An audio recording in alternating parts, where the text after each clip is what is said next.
Assalamualaikum warahmatullahi wabarakatuh.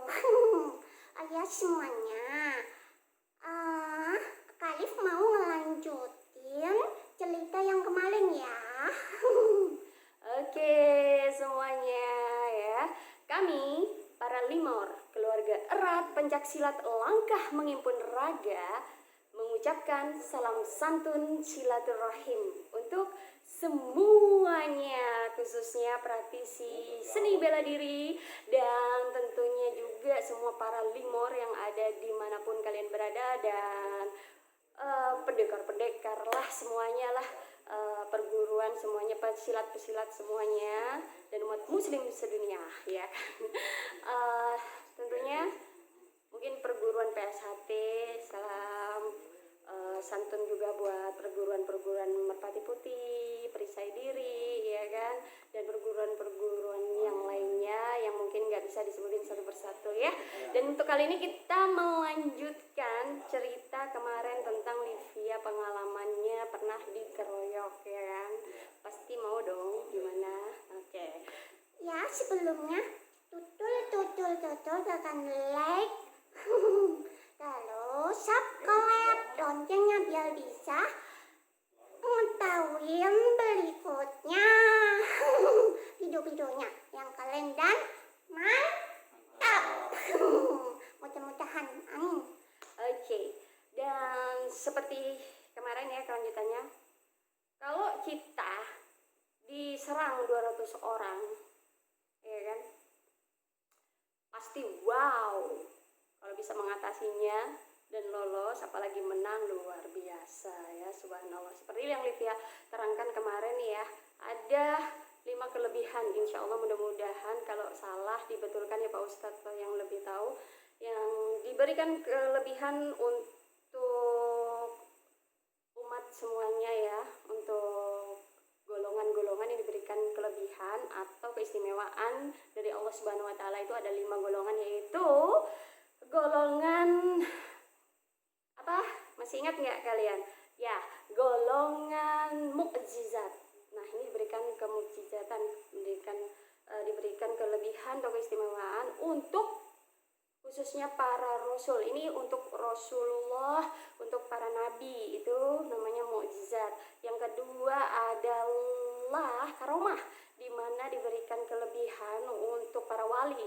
Yang ketiga adalah maunah, diberikan kepada orang-orang yang mendekatkan diri kepada Allah Subhanahu wa taala, menjauhi larangannya dan menjalankan kewajiban dan sunah-sunahnya ya, insya Allah ada mungkin dikasih kelebihan di situ sama Allah. Dan yang keempat istidro, di mana orang dilulu atau diberikan keistimewaan walaupun dia itu bukan muslim, gak menyembah Allah, atau muslim pun tidak pernah sholat, itu bisa diberi keistimewaan karena dilulu. Nih contoh umpamaannya ya, nih kamu aku kasih keistimewaan, kata Tuhan kayak gitu, sampai sejauh mana kamu menerima ini? Kamu sombong apa makin lupa daratan, apa makin meninggalkan aku? Seperti itu contohnya, dilulu, dikasih enak dulu gitu ya kan. Nah, yang golongan kelima adalah golongan kalau nggak salah irhas atau harfi, di mana diberikan keistimewaan bagi mereka dari turunannya, lewat perantara turunannya atau apa ya, itu irhas atau harfi kalau nggak salah ya. Nah itu, nah mungkin pihak sana nih ya, timnya Cynthia Chandranaya mungkin ya, Allah alam bisa mungkin salah satu itu ya, tapi katanya nggak tahu, berarti hebat dong bisa melawan 200 orang. Wow. Dan katanya kemarin yang dibahas 300 kilogram bisa mengangkat ya enggak. Dan ini yang kecil-kecil ini nih, para Limor yang kecil-kecil ini kuat mengangkat berapa dalam sehari? Jangan lemes, woi. Berapa? 600. Kurang lebih 600 dalam sehari. Wow, hebat. Tapi dicicil. Nah, itu baru masuk akal kalau dicicil ya. Dan yang di sana itu seperti kemarin kuat sekaligus 100 kg ya kan. Nah, itu masih banyak lagi yang bisa. Tapi logikanya kalau 300 kilogram latihan setiap hari, wow, kalau emang itu sekaligus, wow, dahsyat banget. Ya seperti kemarin ya, binaragawan atau atlet angkat besi aja kurang lebih cuma 170-an kilogram itu kuat. Dan tentunya kali ini kita meneruskan ya cerita yang kemarin, tapi diingatkan kami bukan niat sombong-sombongan, kami tidak niat apa-apanya, kita memberikan edukasi ya kan, kita tidak mendompleng nama Cynthia Chandranaya. Seperti diingatkan ya, Livia sebelumnya juga lebih dulu masuk di TV ya, di TVRI 2 tahun, TVRI Denpasar sebagai presenter acara Jegek Bagus, dan tentunya juga beberapa kali di acara Unik, ada juga di acara Unik RCTI ya itu, dan beberapa kali juga di TV-TV lainnya, TV swasta juga, diantaranya ada Gongso dan juga ada Goso. Gongso sama Goso lain, beda TV ya. Kalau di Goso itu di Net TV ya. Dan itu ada di channel YouTube-nya ya. Livia impersonate so many karakter suara on stage ya, on Goso. Udah pokoknya dicari di situ atau di susunan Livia Seberang Bakat. Nah, di sini Livia menceritakan Livia punya pengalaman masa lalu pernah dikeroyok karena kehidupan Livia yang sangat jangan ditiru deh ya. Kemarin ya, ceritanya kemarin tuh di video kemarin. Dan juga pernah dibilang videonya Livia itu editan. Nah, itu pada salah satu di konten di channelnya Hoirul Andi, CHOR Hoirul UL ya, Andi. Ya, di channelnya Hoirul Andi itu kecepatan mengenai sasaran, itu judulnya, kecepatan mengenai sasaran dan tangkisan. Itu ada yang bukan komen di situ sih, tapi yang nonton terus bilang lewat inilah DM atau apa, itu beneran tuh bisa cepet kayak gitu. Wah, itu cuma melatih ya kecepatan tangan. Dan ada juga yang mengatakan video Livia itu pernah editan, menanyakan seperti itu. Itu yang memakai suara ini. Ya, kayak aku itu. Aku menalisa ingin umurku 2 tahun 9 bulan tapi bohong. Nah, itu ada yang itu malah komen ya di salah satu videonya Livia itu, komen katanya itu diedit ya Mbak. Enggak, padahal aku nggak ngedit itu. Alhamdulillah aku bisa banyak karakter suara dan itu real, nggak edit. Memang sering sih aku manggung-manggung ya, manggung-manggung di off air itu ada yang sampai pengunjungnya itu naik ke atas meriksa mic-nya, ini beneran ya suaranya kayak gitu, karena macam-macam banget suaranya ya. Oke. Dan di sini kita lanjutin ya. Oke, lanjutin ya.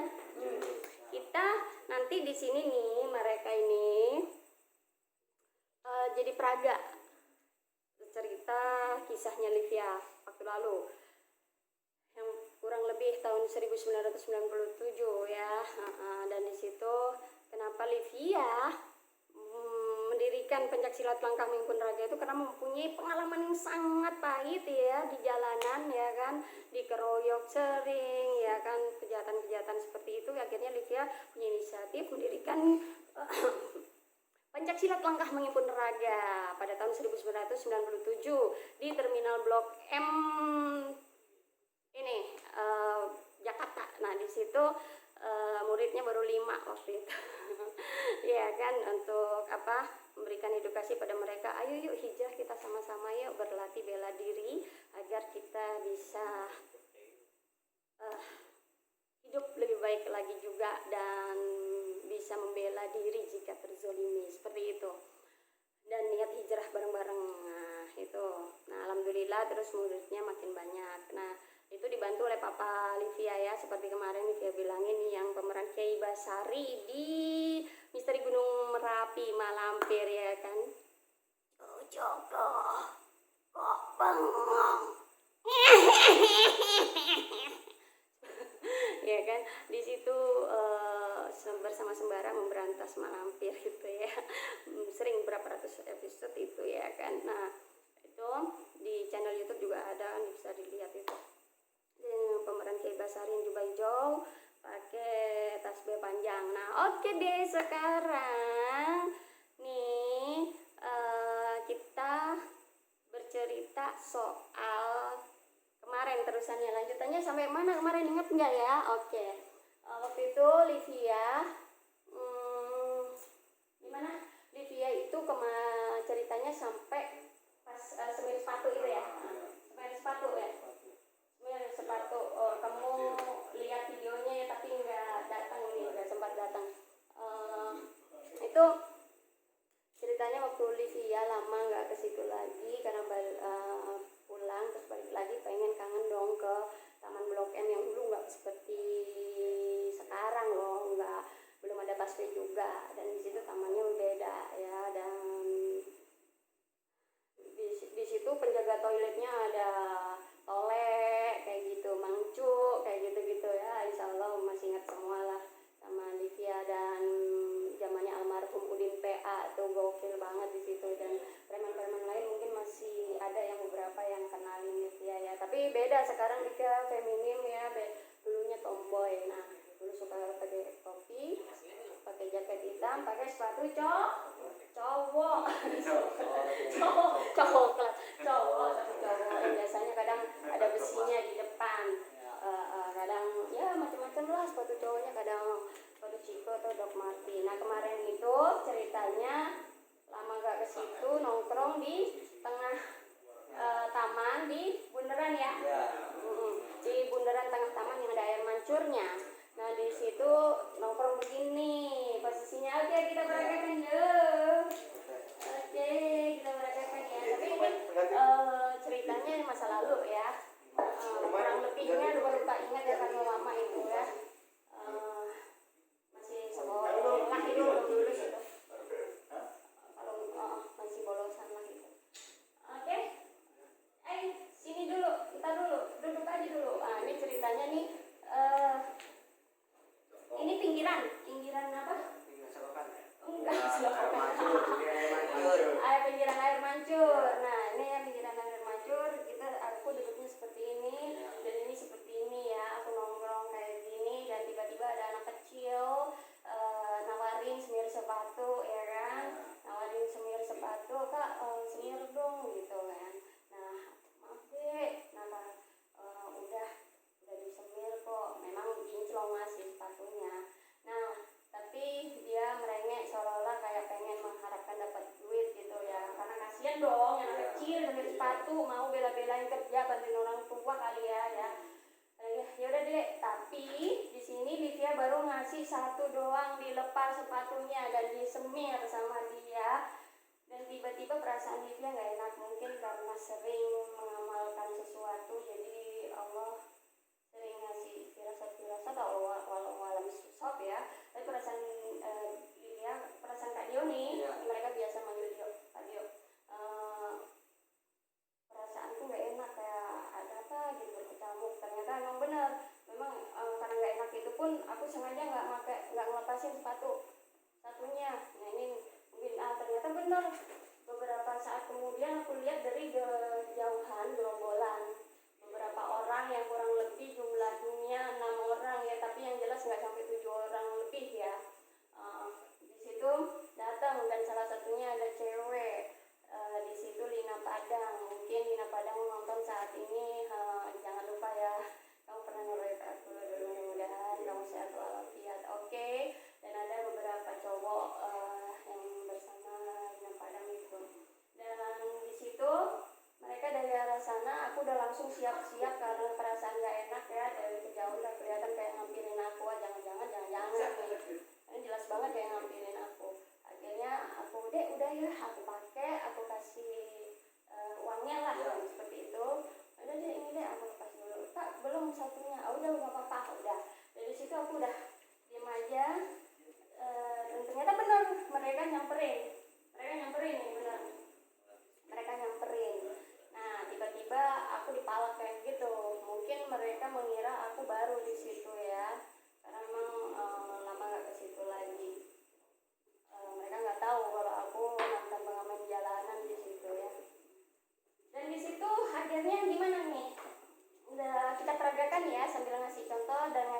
dikasih ya kan. Tapi kalau kurang lebihnya ya gerakannya seperti nanti ini ya kan. Di situ juga kita pelajari gimana caranya tekniknya ya kan.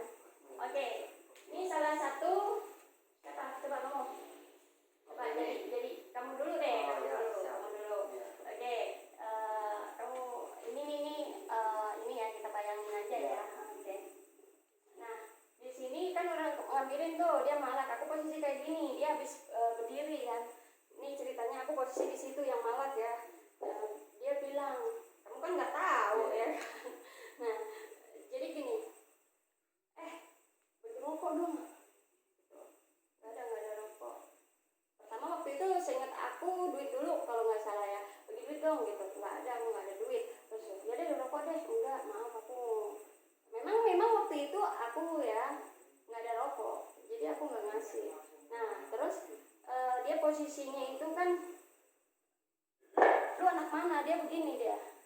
Lu anak mana lu? Dia bilang gitu. Ya. Lu anak mana lu? Bukan, enggak, kamu nggak usah deh, ini aku nyontoin ya. Oke, nggak bisa ya. Ini gini, lu anak mana lu? Songong amat lu, gitu ya kan. Terus ada nggak? Nah aku sebagai dia nih, bilang nggak, aku bilang nggak ada ya. Jadi seperti itu. Tapi nanti kamu meganginnya aku ya kan, meganginnya aku. Nah, oke, kita langsung ya. Ceritanya seperti itu dan langsung kamu marah karena kamu malak aku, kamu nggak dapet. Hai juga. Jadi gini, ayo coba kamu marah karena kamu marah, posisi kamu nih seperti ini, menggenggam seperti ini. Ayo coba, apa maaf. Ya udah, oke, seperti ini dia. Dan dia karena marah sama aku, nggak dapat apa yang diinginkan kan, dia ngancamnya seperti ini. Nah kalau seperti ini suatu pelajaran ya. Kalau seperti ini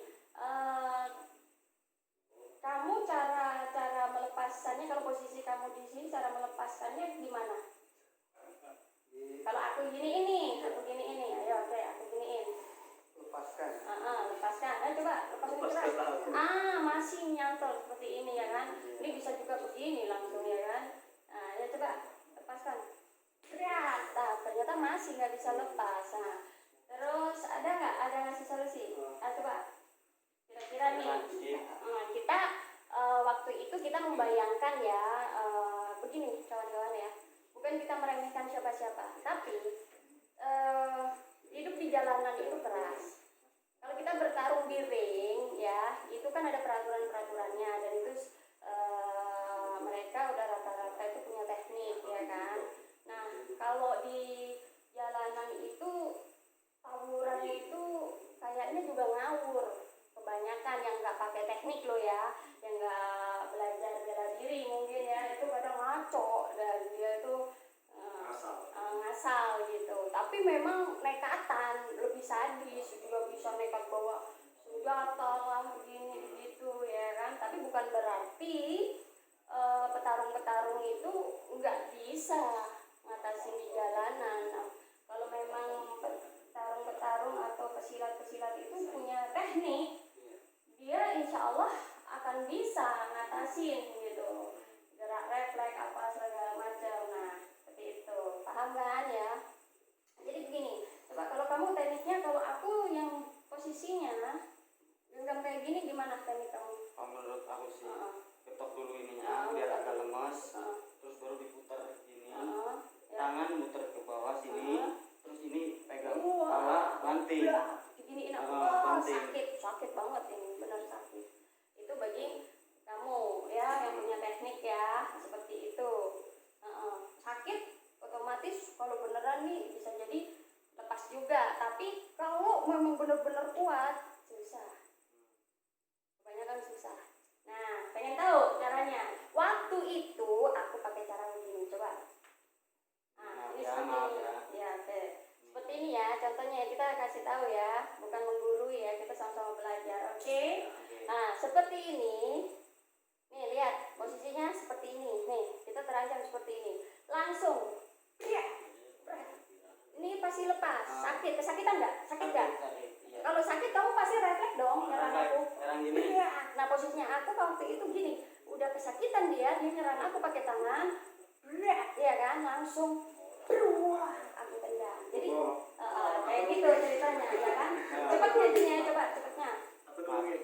Ya, oke, dia gini ya kan, berat, langsung aku berdiri gini. Nah, seperti itu. Nah dia dalam keadaan aku nggak mungkin beneran dong sama muridku ya kan kesakitan ya. Tapi kejadian itu beneran dan aku benar-benar menendang sampai dia jatuh dan akhirnya aku berdiri langsung refleks berdiri dan salah satu ada yang menyerang karena nggak terima ya pastinya. Oke, kamu nyerang sama aku. Nah ini ceritanya kan langsung aku sama udah kamu nyerang aku. Nah, seperti itu. Nah ini langsung nyerang aku, ya. Oke, langsung nyerang aku. Tapi bukan begitu ceritanya. Bukan begitu ceritanya. Dia serangannya nggak kayak gitu yang dulu. Ini mungkin dia pakai serangan refleks aja karena mereka bukan dia yang dulu ya. Yang dulu dia nyerangnya dia pakai begini. Coba satu. Dia pakai nyerangnya begini. Dia dari sini, ya kan, lari. Karena ini kan udah mundur nih. Aku tendang, dia posisinya ngambilin aku. Dia langsung pakai tendangan. Gitu. Nah, posisinya kalau kamu nendang aku, oke, contoh nggak usah pakai tendangan loncat deh, nggak usah pakai seperti itu. Kamu nendang aku, ya. Di situ. Ayo lagi, coba. Nah, coba tangkap lagi. Gitu. Ya, kayak gini. Refleks. Ya, ini maklumlah gak bisa acting semua ya, karena memang kejadian itu refleks banget ya. Jadi memang waktu itu aku sempat kelaminnya itu kena sasaran, oke? Dan seperti itu. Tapi ini banyak teknik-teknik ya. Kalau mamanya cepat, ayo coba kita paling ngaco deh, ngaco ya. Kita paling ngaco deh, ngaco. Siapa ayo. Lain ya ini ceritanya. Jangan gitu mentang-mentang aku guru terus mengentalkan angkat tangan. Oke, kita lanjutin aja ceritanya yuk. Setelah seperti itu, akhirnya yang lain pada ngeroyok. Aku terhimpit banget. Dan itu benar-benar aku terhimpit. Aku langsung seperti ini. Iya. Masuk akal nggak terima dong mereka, ya kan? Yang lainnya pada nyerang. Pas ke nyerangnya kompakan, aku langsung udah gimana caranya ini melindungi kepala. Dan waktu itu ada salah satu yang pakai kayak sigim gitu ya, senjata kecil kayak pisau, tapi itu cutter. Aku ingat itu cutter. Kalau sigim itu istilah pisau kecil ya supaya nggak ketahuan polisi. Zaman dulu itu sigim kayak pakai sigim, tapi ini itu cutter. Ingat aku ada yang bawa cutter. Aku melindungi banget, tapi aku nggak tahu wes itu gimana. Udah lupa gimana rasanya sakitnya minta ampun itu diajar bisa-bisan. Tapi alhamdulillah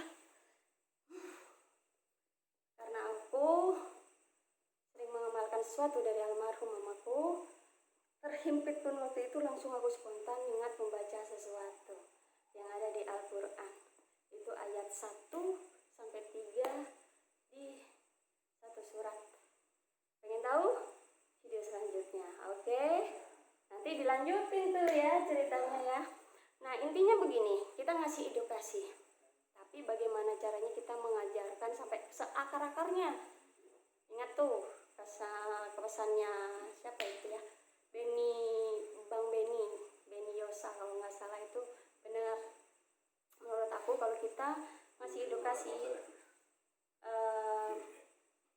melakukan sesuatu atau ngasih pelajaran sama murid, itu harus sampai ke akar-akarnya biar murid bisa bedain mana yang jelek, mana yang baik, mana yang itu real, mana yang itu tidak, mana yang itu masuk akal, mana yang itu enggak, agar tidak ada kesalahpahaman. Kalaupun mungkin diserang kayak Bruce Lee tuh ya, pakai ini melawan banyak, masuk akal. Bisa jadi ya kan, kalau ini seperti ini ya. Seperti itu, kalian seperti yang punya keahlian seperti ini mungkin bisa jadi masuk akal lah ya, bisa ngadepin sebanyak itu.